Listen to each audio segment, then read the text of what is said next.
Welcome back to Marta from Sparta. Thank you for joining me today. I am very excited for today's episode. Last year, I decided to expand my vegetable garden and grow also flowers. I won't get into details, but if you are a gardener, you will probably understand what I'm talking about. Flower garden is totally different ballgame than growing vegetables. Well, not to brag about it, but my first flower season was super successful. I had fresh flowers on my table and every room every single day. So I decided as a tribute to Mother Nature, create the art using dry flowers from my first garden. And this is just one of many ideas I have how to make art using pressed flowers. If you remember, I already made a video and made a beautiful flower art as a thermostat cover. I will link it in the description below. Materials are very simple for this project. You will need canvas, glue gun, school glue, dry pressed flowers if you decide to purchase them, or fresh flowers from either your garden or from supermarket if you would like to press them by yourself. As you know, I love recycling when I create new art. This time I'm recycling old paintings which my mom-in-law gifted to me with intentions of me to recycle it and using in my future project. So that's the recycling part of this project for me. I really love the old painting frame which my mom-in-law gave it to me, and I didn't want to take it apart from canvas which was already sitting in there. So I simply sprayed it white and put few coats to make sure I'm covering everything and I have one even coat. Because I pressed flowers from my garden and I was doing it during the gardening season, for purpose of this video, I went to the grocery store and purchased a bouquet of fresh flowers, and I will demonstrate in this video how I press my flowers. I am using a microwave flower press. It's a little bit on the pricey side, but if you do a lot of pressed flowers project or a lot of projects which involve pressed flowers, it probably makes sense for you to invest in this. It's very handy, it's basically instant results, but again, you can always press the flowers old-fashioned way, put it between the pages of old books or magazines, and that's gonna take a little bit more time, but it's also amazing and effective way to press flowers if you do not want to invest money in the microwave press. If you do decide to invest in microwave press, that takes a little bit practice and patience. There are basic directions which comes with it, but obviously they don't cover every single possible plant and flower and leaf out there.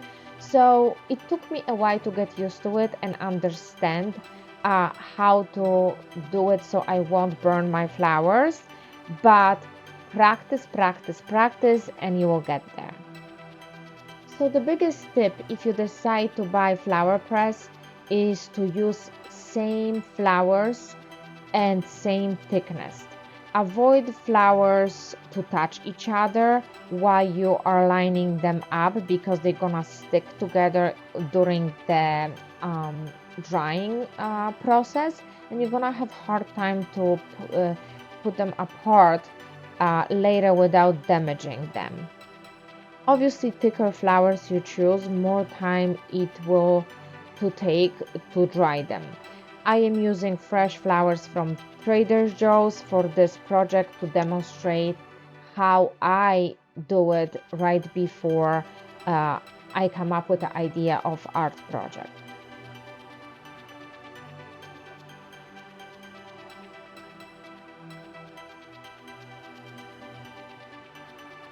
So once you're gonna line up the flowers in your microwave press, let's put them in the microwave. And I usually start with putting them, if that's a thick flowers, like the ones which you see on the video, I start with 60 seconds.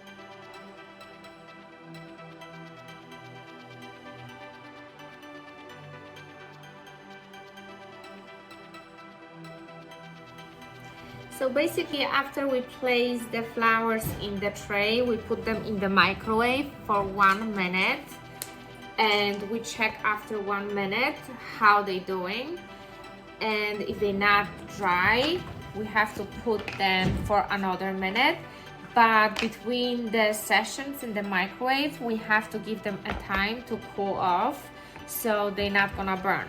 So let's see how they look like after a first minute being in a microwave.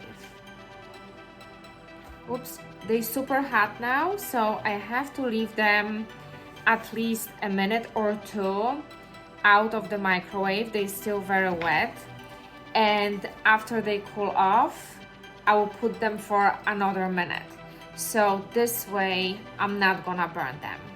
So I see you in a few seconds. In between drying sessions, I also take a felt pads out of the press, and I air them out and cool them off and dry them a little bit, but I do not touch the flowers which are lined up on the cotton pads.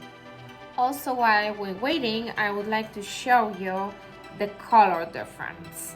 That was after 1 minute drying, and this is the fresh flower right over here. If we dry them in the microwave, believe me or not, they actually don't lose as much pigment as they would if we would dry them in between pages in the books. First of all, this process is way faster. It's gonna take me, half an hour to do all those flowers, instead of putting them in the books, which would take me a couple of weeks or even more to put them in total like dry stage. So, and also in the books, they're gonna lose all the pigment. Like you see on this one, it's not totally dry yet, so the pigment is still there. But I think that after we're totally done with them, that's the color I will get as the end of the results. Obviously, they're not as pink and beautiful as they were when they were alive, but it's better than drying them in the book. So now it's been like a minute and they cooled off. So I'm gonna put them back in the microwave. I'm gonna cover them with layers as I did originally. And I'm gonna put them probably for about a minute and a half, and then we will see. They are pretty thick flowers, and usually daisies takes like a minute, but these are pretty big and thick flowers, so they're gonna take longer than.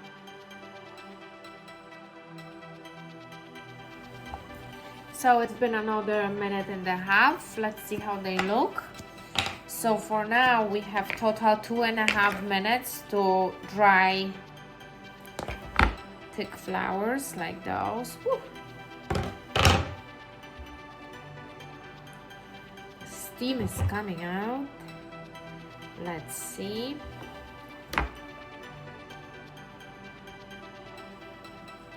You see that steaming? That's how hot it's in there.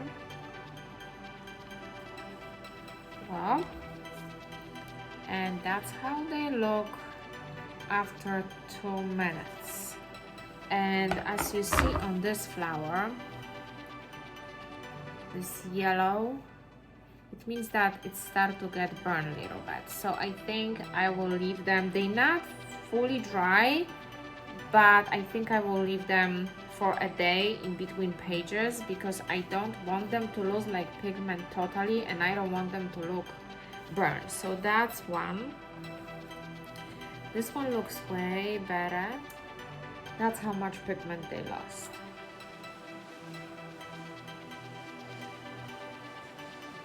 So the next flowers, which I'm gonna try to dry, that would be daisies.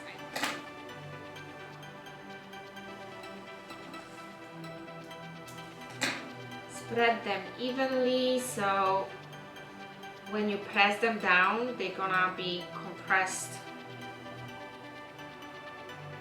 about the same. So that's how they look. And now I'm gonna put layer number 1 and the felt. And I'm gonna say that daisies, because they're white, they're easier to burn.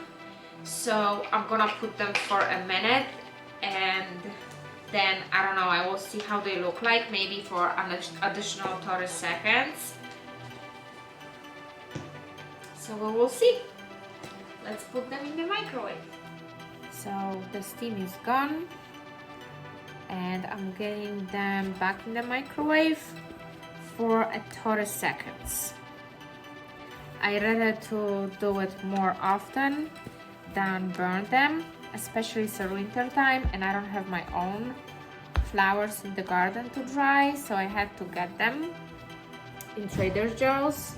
So that's the only ones I have. So I don't want to burn them because I am ready to make this project and I really need dry flowers.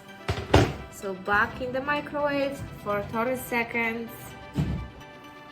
So even though we are using microwave press, it takes a while to dry like a decent batch of flowers. So I decided to snack a little bit and have apple slices. Okay. Moment of truth. Let's see. So it was total minute and a half. Let's see how daisies look like after minute and a half. They definitely steaming hot. And here we go. I think that's it for them. I'm just gonna transfer them on the paper towel, and again I will leave them for a day or two in between. Also, I just remembered one thing. Actually, don't put them in between the paper towels, because if you're gonna put them in between the paper towels, what's gonna happen is they're gonna get this paper towel texture on them. So you have to put them in between like no texture papers. I just remember that, so I'm sorry for that. Another thing is you can't peel them off from this layer until they dry. So give them like I don't know, like a 60 seconds, they're gonna dry. And then what I do, I stretch this fabric a little bit so they kind of like come off of it, and then I can safely transition them to the paper and keep them in between layers. These now, and there is like no one size fits all about drying the flowers. Depends from the thickness, how much water they have. Each flowers, they dry really differently. Hydrangeas are super fast to dry.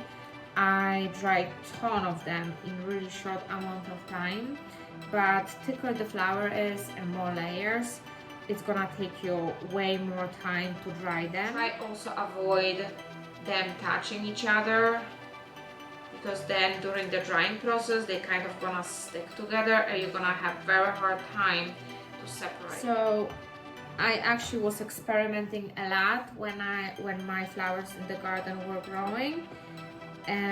So yeah, I cannot give you like specific time this flower dries that long and this flowers dry this long, because it also varies like how hydrated flower is at this moment, and these are super fresh, so it's gonna take way longer to dry them than the flowers who are dehydrated.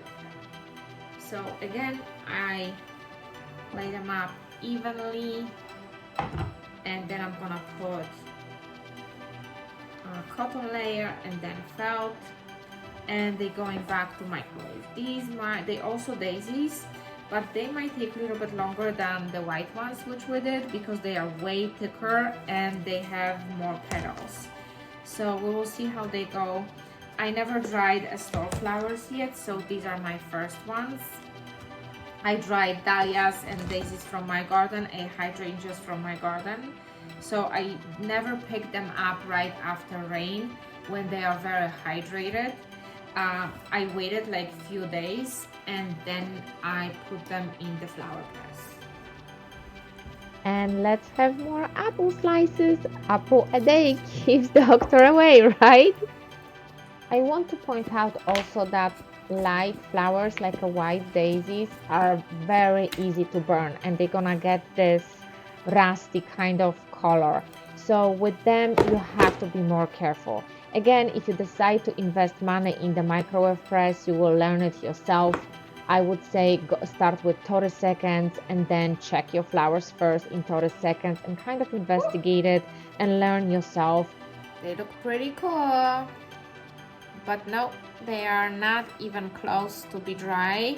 They've been in microwave for a minute, so I'm gonna really let them cool off, and then I think I'm gonna put them for 30 seconds and then for 30 seconds again, because they have very thin petals, so I'm afraid that they will burn and have like this kind of burny look, which I don't want for my project. So I decided as a base of my artwork to use like one of those faces which being drawn with a one line only. I recently keep seeing them everywhere in my favorite store, Home Goods, and I really liked it, and I only wanted a half of the face, but this is me and that was vision for my project.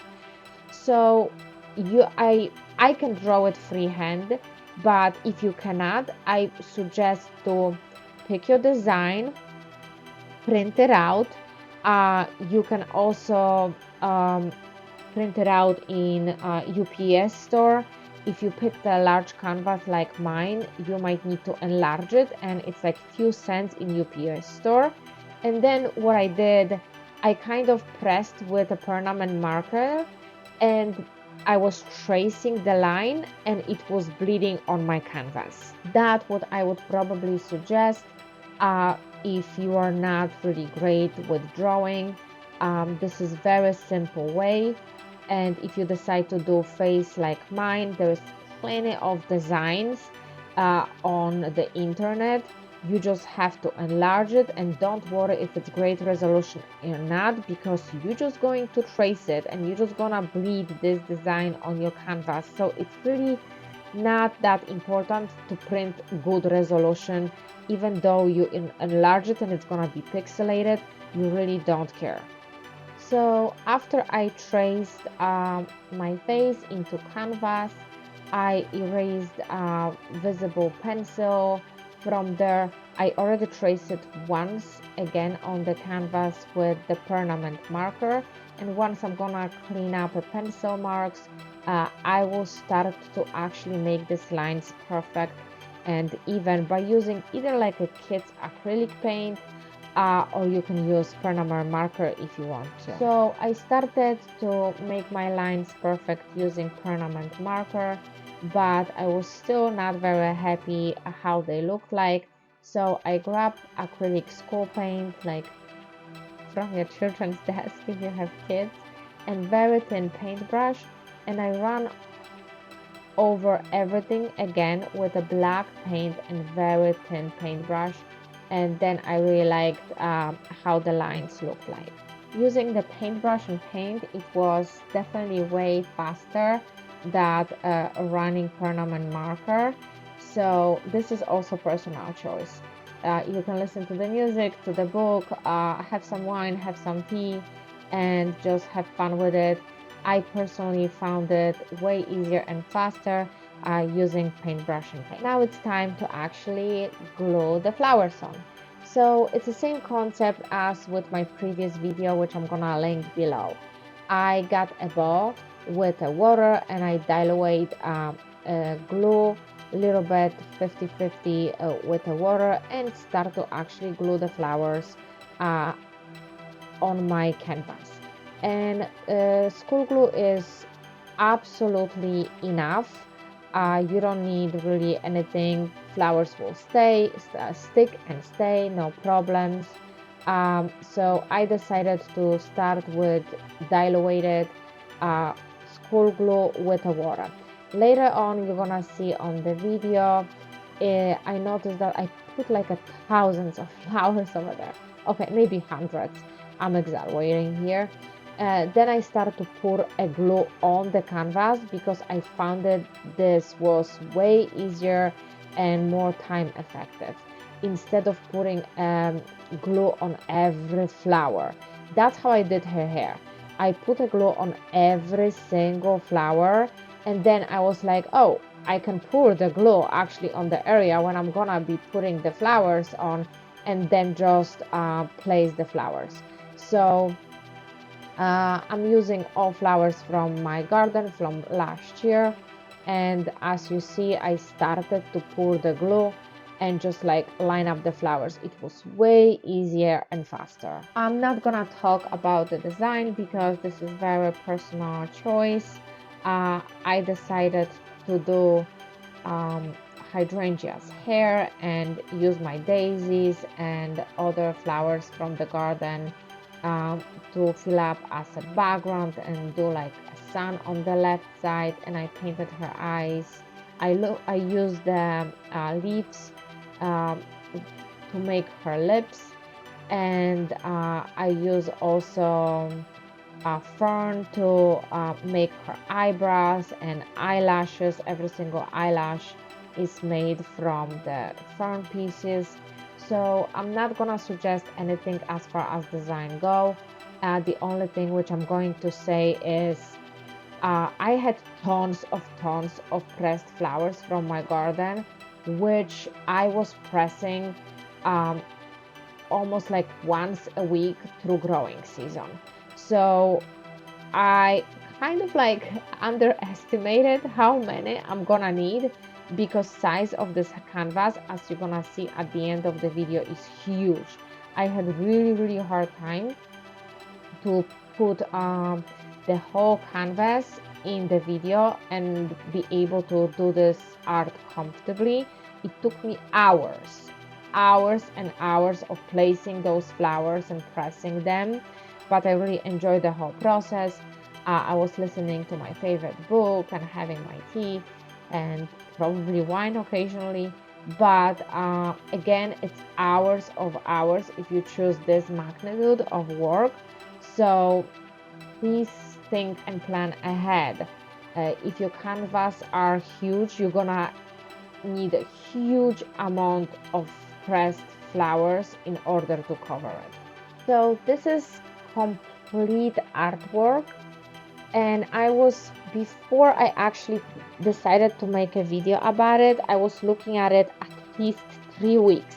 I wasn't sure what's missing. I wasn't sure what I dislike about it, and I was talking about it with my husband multiple times that I can't make a video yet because something is missing. And in my opinion, maybe the face is too wide.